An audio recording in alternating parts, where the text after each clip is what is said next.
Сывлаксунадов, хапладжазим. Здравствуйте, дорогие ребята! Сывлаксунадов, здравствуйте!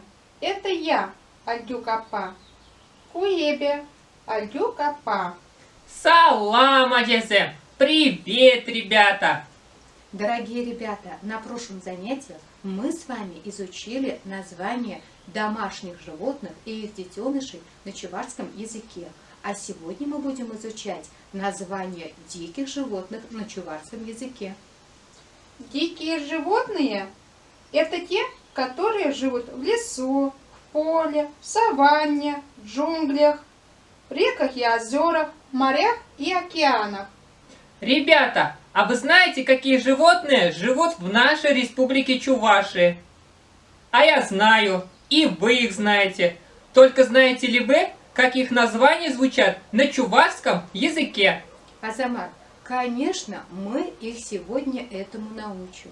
Дорогие ребята, сегодня мы будем изучать названия диких животных и их детенышей на чувашском языке, именно тех, которые проживают в лесах нашей республики.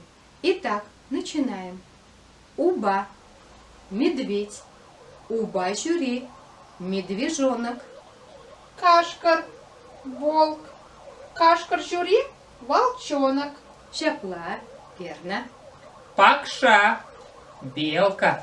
Пакша-жюри – бельчонок. Мотор, Азамат. Молодец, Азамат.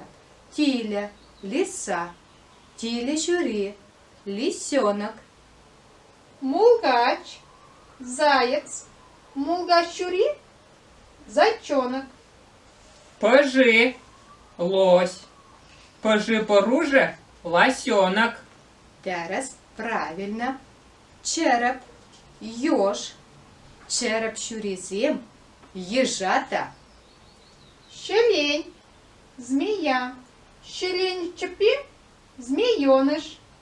Дорогие ребята, я вам хочу прочитать короткое стихотворение нашего чувашского писателя Николая Ыдарая из книги «Ква кушла аджала» про зайца и про ежа.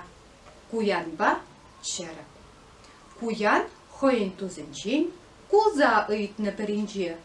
Из тузом мендезе, истередин чергипсем. Череп чуне шемшерень, Куравлана черерень. Япля эба джаран, ташман шолла полнаран. Ребята, к следующему занятию постарайтесь выучить названия диких животных и их детенышей на чувашском языке. С ними мы будем строить предложения. А нам пора прощаться. До следующих встреч.